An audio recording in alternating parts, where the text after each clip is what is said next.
The President's Press Conference from the State Department Auditorium, October 31st, 1963.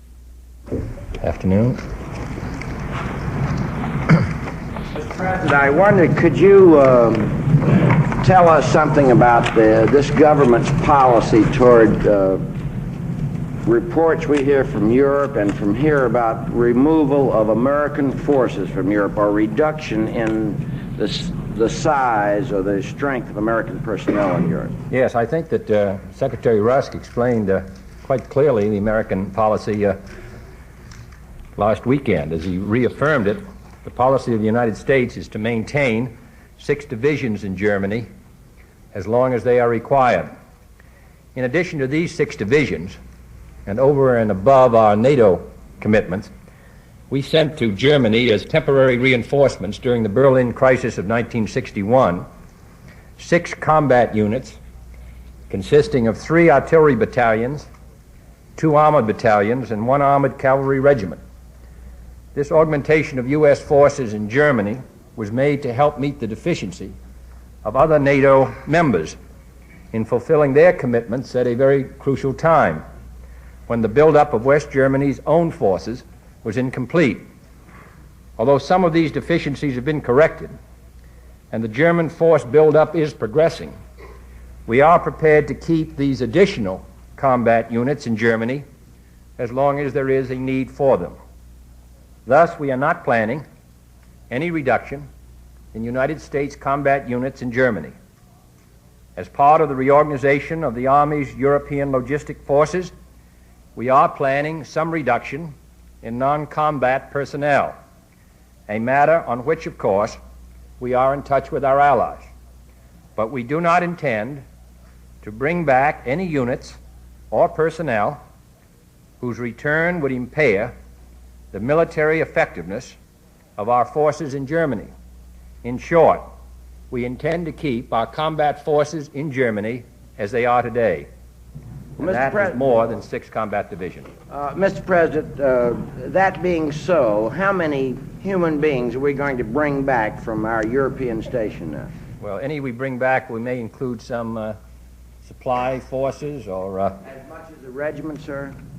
Well, we've got over, I think, 240 or 50,000, so a regiment is a very small, less than 1% of that, so I'm sure that there'll be movements in and out, but we're talking about the whole European theater. But in the case of Germany, and I think it's important we make this clear, the 6 divisions, which are our NATO commitment, are being kept. In addition, these other combat units are being kept in Germany also. If there is any change in personnel, and I'm sure there will be some, it will be in logistic forces. There have been some changes, for example, in our logistic supply lines in France. There may be some changes in headquarter units and all the rest. They're relatively small. They may be spaced over a period of time. But our combat effectiveness, of course, is increasing as our materiel increases. Will these 6 divisions, sir, be kept at conventional divisional strength? That's correct. Be no change in the number of combat forces in Germany, no change in the number of these extra forces, which, as I have said, are beyond our NATO commitment, but which will also be kept in Germany. Mr. President, yes. You spoke of some deficiencies.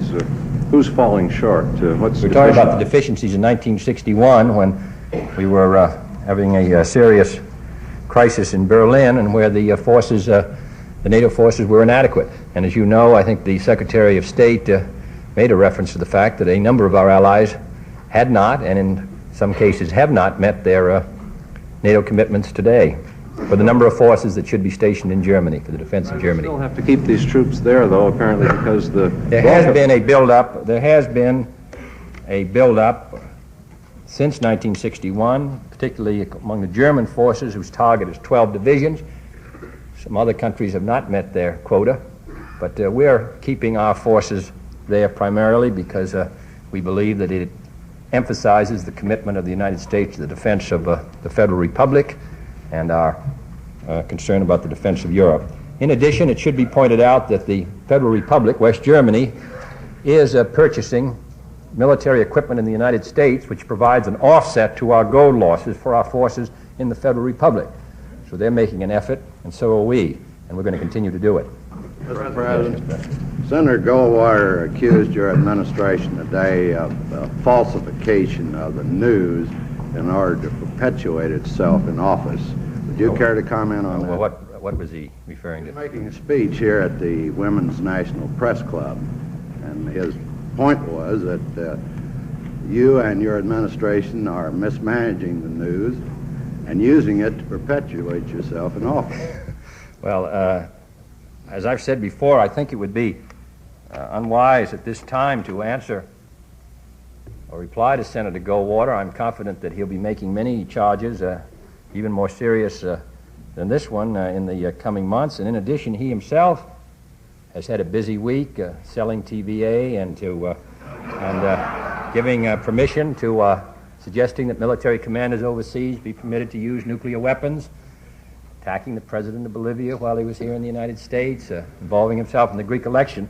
So I thought that it really would be not fair for me this week to reply to him. Mr. President, back to the question of troop reductions. Are any intended in the Far East at the present time, particularly in Korea, and is there any speed up in the withdrawal from Vietnam intended? Well, as you know, when Secretary McNamara and General Taylor came back, they announced that we would expect to withdraw 1,000 men from South Vietnam before the end of the year.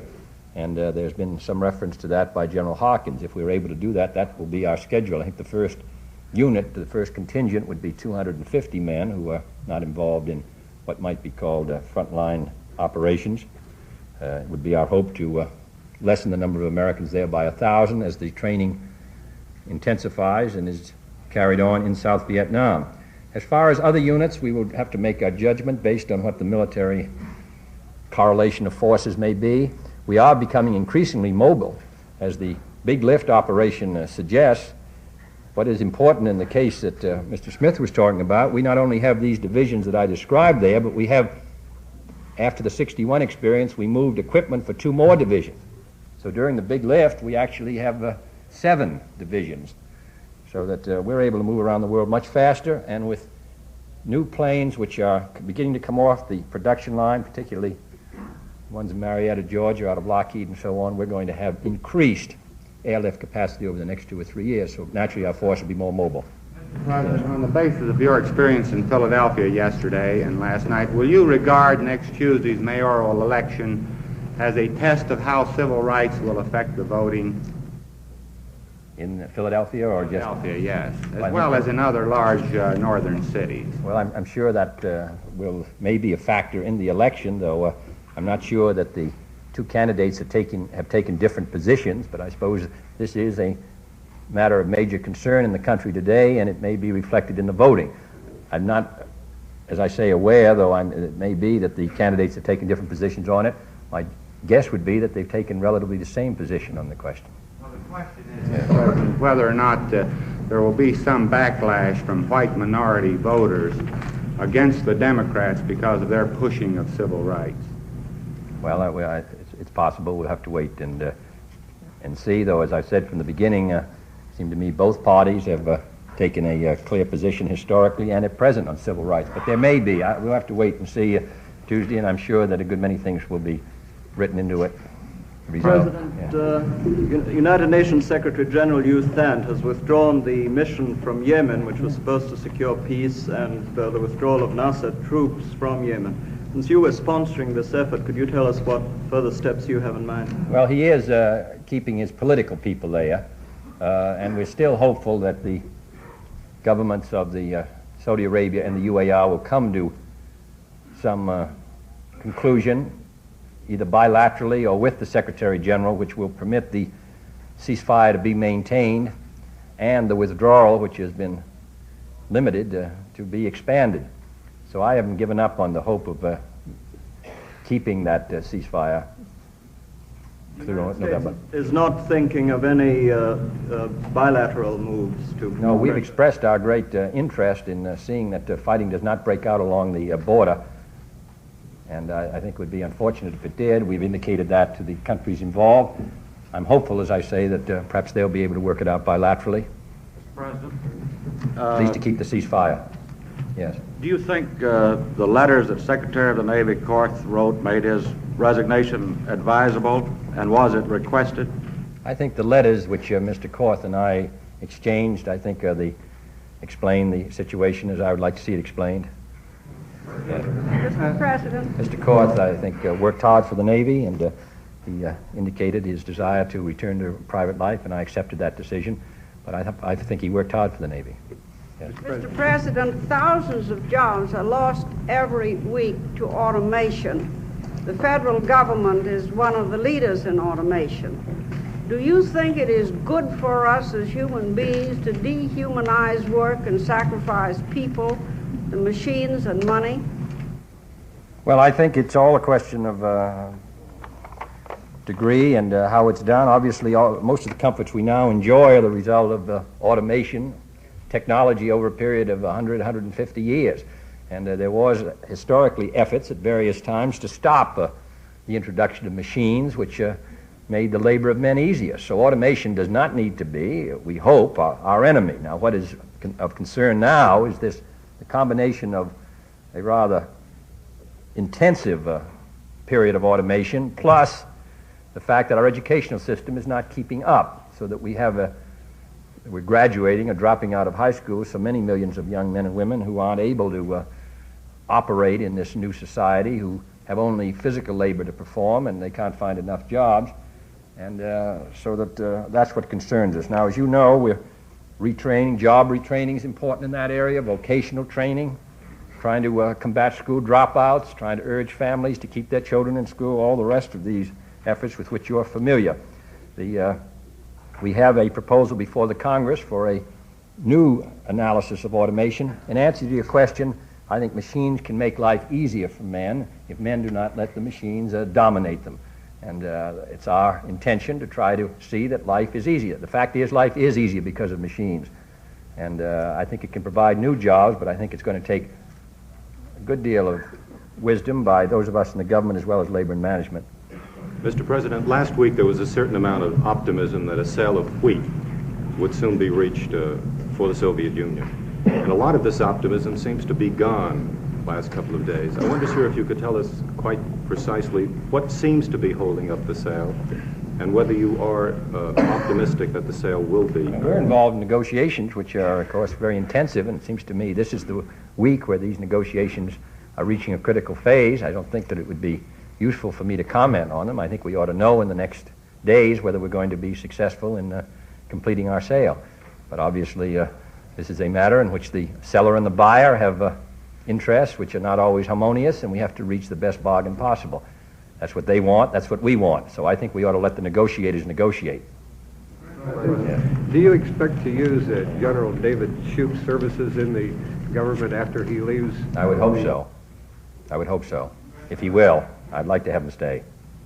Mr. President, just shortly after the Bay of Pigs, I asked you how you liked being president. And as I remember, you said you liked it better before the event. Now you've had a chance to appraise your job. Why do you like it, and why do you want to stay in office 4 more years? Well, I find the work rewarding. Whether I'm going to stay and what my intentions are and all the rest seems to me still a good many months away. But as far as the job of president goes, it's rewarding. And I've given before to this group the definition of happiness of the Greeks. I'll define it again. With full use of your powers along lines of excellence. I find that, therefore, the president provides some happiness. Yes. Mr. President, there have been persistent reports in recent days that the State Department is negotiating with the junta in the Dominican Republic, looking toward a resumption of full diplomatic relations. Are these reports true? Is there some basis on which we would be willing to recognize the present junta? Well, there have been conversations in the Dominican Republic to see what assurances can be given regarding the restoration of democratic rule, constitutional rule in the Dominican Republic.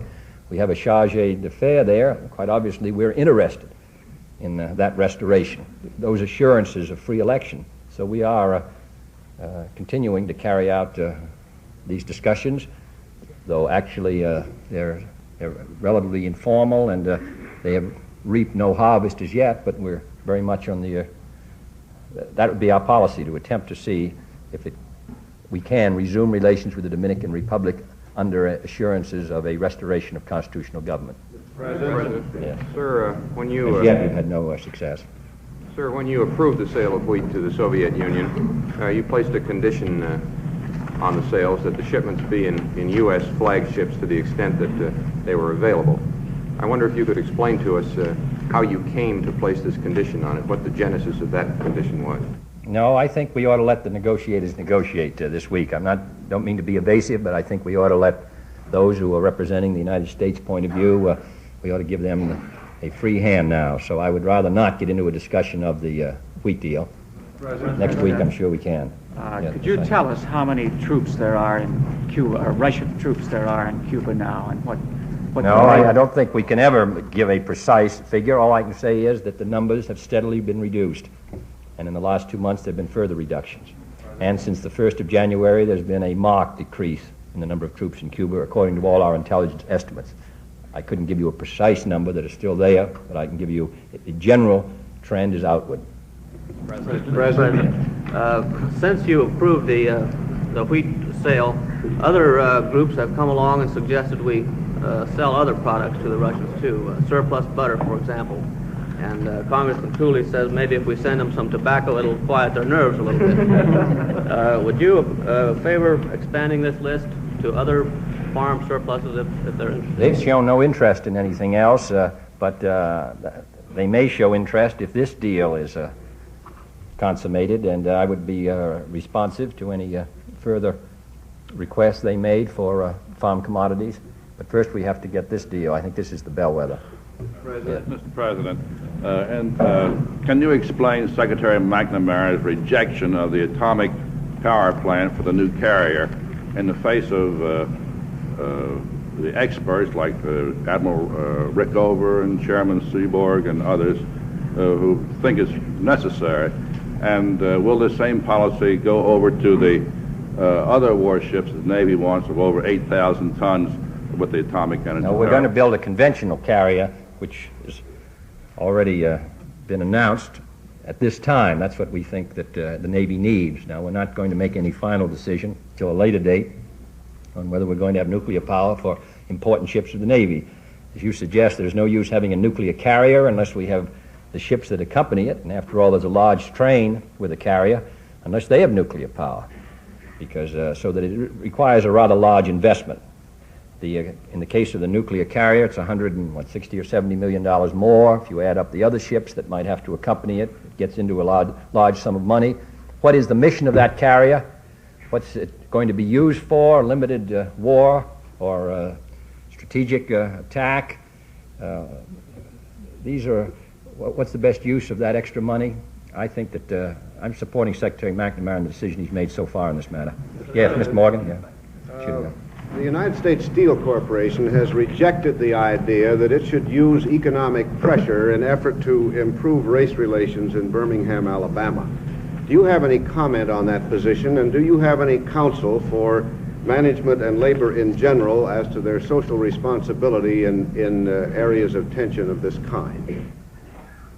Actually, Mr. Blau has been somewhat helpful in one or two cases that I can think of in Birmingham. I don't think he should narrowly interpret his responsibility for the future. That's a very influential company in Birmingham, and he wants to see that city prosper, as do we all. Obviously, the federal government cannot solve this matter, so that business has a responsibility, labor, and of course every citizen. So that I would think that particularly a company which is as influential as United States Steel in Birmingham, I would hope would use its influence on the side of comedy between the races. Otherwise, the future Birmingham, of course, is not as happy as we would hope it would be. In other words, it can't be decided, this matter in Washington. It has to be decided by citizens everywhere. Mr. Blau is an influential citizen. I'm sure he'll do the best he can. President, yes. You've signed one executive order and one law banning conflicts of interest on the part of executive branch employees. In the light of recent events on Capitol Hill, do you think that that law should be broadened to cover members of Congress and congressional employees? Well, I think they ought to wait till the investigation is over. It's only begun, and it's a matter which Congress, of course, would have to consider. But I think that perhaps out of the investigation there may come a decision to develop new rules, procedures, or laws, but I would rather wait till the Congress has had the hearing, then we can make a better judgment about that. President? Yes. Do you think that Premier Khrushchev has actually taken the Soviet Union out of the so-called moon race? And in any case, do you think that the United States should proceed as if there were a moon race? I didn't read that into his statements. I thought his statement was rather cautiously worded. I didn't get any assurances that Mr. Khrushchev of the Soviet Union was out of the space race at all. I think it's remarkable that some people who were so unwilling to accept our test ban treaty, where there was very adequate area of verification, whatever the Soviet Union was doing, were perfectly ready to accept Mr. Khrushchev's very guarded, careful, cautious remark that he was taking himself out of the space race and use that as an excuse for us to abandon our effort. The fact of the matter is the Soviets have made an intensive effort in space. There's every indication that they are continuing and that they have the potential to continue. And I would read Mr. Khrushchev's remarks very carefully. I think he said before anyone went to the moon there should be adequate preparation. We agree with that. In my opinion, the space program we have is essential to the security of the United States because, as I've said on many times before, it's not a question of going to the moon, it's a question of having the competence to master this environment. And I would not make any bets at all upon Soviet intentions. I think our experience has been that we wait for deeds unless we had a system of verification. We have no idea whether the Soviet Union is going to make a race for the moon or whether it's going to attempt an even greater program. I think we ought to stay with our program. I think that's the best answer to Mr. Khrushchev. There still continue to be the fact that we have had no responses to your proposal for a joint moon exploration. That's correct. That's correct. In addition, the two astronauts of the Soviet Union earlier that week had made a statement saying the Soviet Union was prepared to go on lunar expeditions. So I think that we shouldn't disregard our whole carefully worked out program, which is being carried on very impressively in Huntsville, Alabama, and in other places, merely because Mr. Khrushchev gave a rather Delphic interview to some correspondents. Yes, Mr. Scott. Mr. President, Fidel Castro claims to have captured some Americans whom he says are CIA agents, and he says he's going to execute them. Is there anything at all that you can tell us about this? No. What is the status of the bilateral air transport agreement between the United States and Russia? It was initialed some months ago, more than a year ago, in fact a year and a half ago. There are still some technical matters which have to be discussed before it can be formally signed. Are you optimistic of it being signed? And I think there's a good chance it will be signed, yes. Mr. President, as you know, the plan to build a national environmental health research center has been hung up in Congress. Apparently they can't decide where to build it. Now there's a report that you would like it built in North Carolina. Would you? North Carolina would be very acceptable. I think the budget recommendation was Maryland, but North Carolina does have the facilities.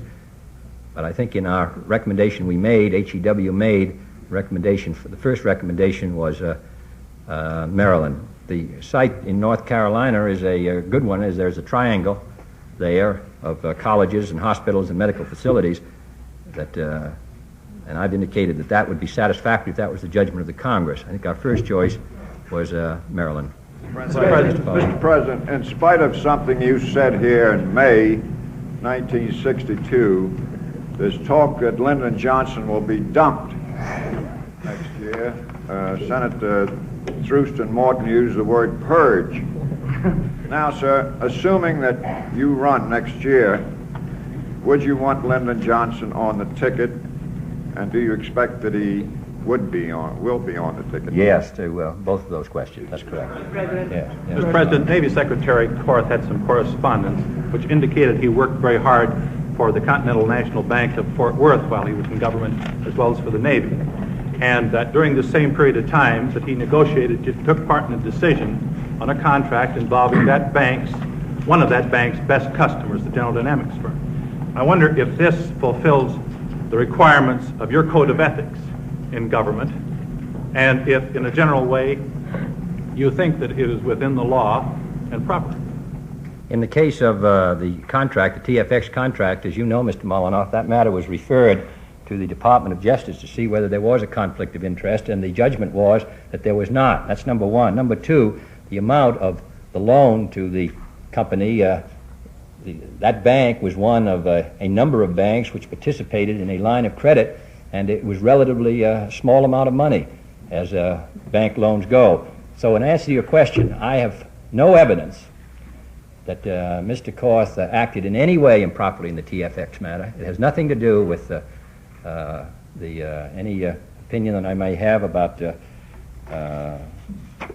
whether Mr. Korth might have written more letters and been busier than he should have been in one way or another. The fact of the matter is, I have no evidence that Mr. Korth benefited improperly during his term of office in the Navy, and I have no evidence, and you have not, as I understand it, the press has not produced any, nor the McClellan Committee, which would indicate that in any way he acted improperly in the TFX. And I always have believed that innuendos should be justified before they're made, either by me in the Congress or even in the press. Mr. President, Yes, Mr. Senator Hurlong? Goldwater also said today that if he is nominated the Republican for the Republican president, if he's the Republican presidential nominee, he'll gladly debate you. Would you accept this challenge? Oh, I've indicated I was going to debate if I were renominated. President, a number of your congressional leaders have said they favor the so-called quality stabilization bill, but all of your executive departments are opposed to it. Can you tell us what your views are on this legislation? Well, that hasn't come to me as yet. I'm not. I've never been for the quality stabilization bill. I have to look at the bill when it finally comes in the form it's in. I quite obviously can't comment on the legislation before it finally comes to the desk of the White House, but the administration witnesses have spoken my views. Mr. President, sir, would you please... Unemployment is just about as high today as it was a year ago, but there are rumors that the administration has given up on getting Congress to extend the accelerated public works program. Is this a fact? And No, the amount of money that's in the public works program runs through July, so that there's still a good deal of money that's available for public works under that program. Does the act, sir, expire in January? The amount of money, though, given the pipeline, runs through July, so this is not a matter for immediate decision before us. President, sir, would you please tell us what is going to be the final decision on Mr. Otto Otepka, the security officer of the State Department who was up for firing? And would you please, a related question, tell us what was the final decision on whether the State Department employees can go before the Senate Internal Security Subcommittee and answer questions? Well, I don't think any final decision has been made on Mr. Otepka. I think there's a hearing scheduled in the next few days on the matter. And I said to you before that the Secretary of State would study the matter, and so would I, before any final decision is reached. And of course, if a decision is reached of the kind you described, it would be possible for him to appeal to the Civil Service Commission. Now, the question of, I have no objection. I think it would be perfectly appropriate for any employee of the federal government to appear before any congressional committee. I think it would be proper that the head of the department would be notified, but I'm sure that they'll give permission. Yeah. A little while ago you said that our present force of combat troops would remain in Germany as long as they are required. I wondered whether you plan to be the sole determiner of that, or whether it would be a bilateral or a NATO-wide proposition. Well, I would think it would be a NATO, it would certainly be discussed in NATO, and of course the country particularly affected, in this case the Federal Republic, its views would have very heavy weight. President. Very heavy weight. In negotiating I'm the... sure that no action would be taken which would not meet the needs of the country involved, Federal Republic as well as our own. Yeah. President, in negotiating the limited nuclear test ban treaty, we and the Russians avoided the issue of international inspection by limiting it to the three environments in which that theoretically was not required. Now we have joined at the UN in proposing a wider ban, including underground tests.